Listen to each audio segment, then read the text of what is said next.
श्वेत मुनि श्वेत मुनि पर्वत पर तपस्या कर रहे थे। चारों ओर पवित्रता की सुगंधी फैली हुई थी। आश्रम में एक अद्भुत शांति थी।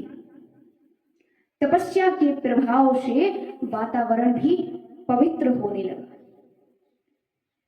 वातावरण में दिव्यता फैल गई। श्वेत मुनि भगवान भोलेनाथ की आराधना करते, भोलेनाथ की पूजा करते। श्वेत मुनि की आयु समाप्ति का समय था, किंतु फिर भी श्वेत मुनि निर्भय होकर रुद्राध्याय कर रहे थे।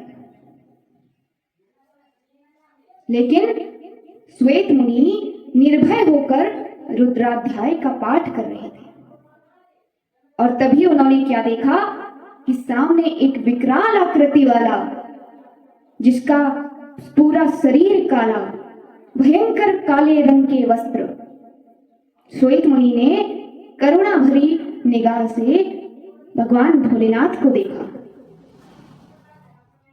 और उस विकराल आकृति से कहा, ओम नमः शिवाय मंत्र का, पवित्र मंत्र का जाप करते हुए उस विकराल आकृति से कहा कि तुमने इस आश्रम में आकर इस आश्रम को दूषित कर दिया है।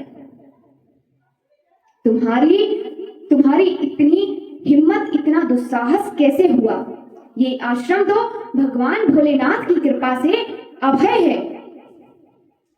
तब उस विकराल आकृति ने कहा कि हे मुनिराज, मैं तुम्हें लेने आया हूं, मैं तुम्हें यमराज ले जाने के लिए आया हूं।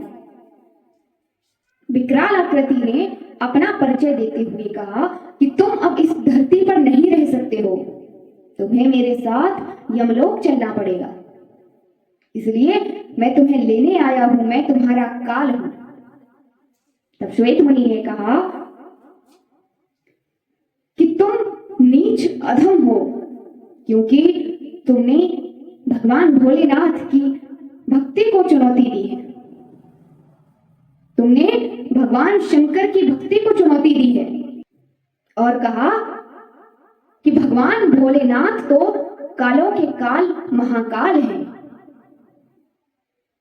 इतना कहते हुए श्वेत मुनि ने शिवलिंग को अपने अंक में भर लिया और गहरी सांस ली। उस विकराल आकृति ने कहा कि तुम मूर्ख हो, क्योंकि तुम पाषाण में यानी पत्थर में भगवान भोलेनाथ महेश्वर महादेव को देखते हो, उनकी कल्पना करते हो, तुम मूर्ख हो। इतना कहते ही उस काल ने श्वेत मुनि को पास में बांधने का प्रयास ही किया, पास में बांधने के लिए उद्यत हुआ ही था।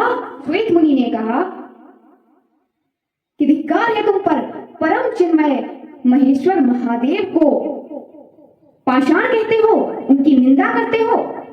भगवान भोलेनाथ तो कण कण में विराजमान है।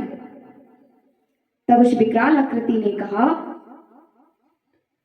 कि तुम कितने भी प्रवचन दे लो, किंतु तुम्हें यमलोक तो चलना ही पड़ेगा। और काल जैसे ही श्वेत मुनि के प्राण हरने के लिए उद्यत हुआ, उतने में ही भगवान भोलेनाथ मां पार्वती के साथ प्रकट हो गए। जैसे ही श्वेत मुनि ने भगवान भोलेनाथ और माता पार्वती को देखा तो उन्हें प्रणाम किया और भगवान भोलेनाथ की स्तुति करने लगे। भगवान भोलेनाथ ने श्वेत मुनि से कहा कि आपकी लिंगोपासना से हम प्रसन्न हुए,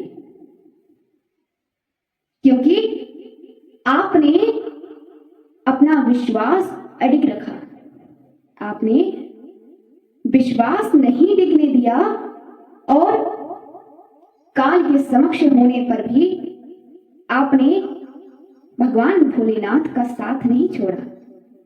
श्वेत मुनि को भगवान भोलेनाथ प्राण दान देकर भगवान मृत्युंजय अंतर्ध्यान हो गए।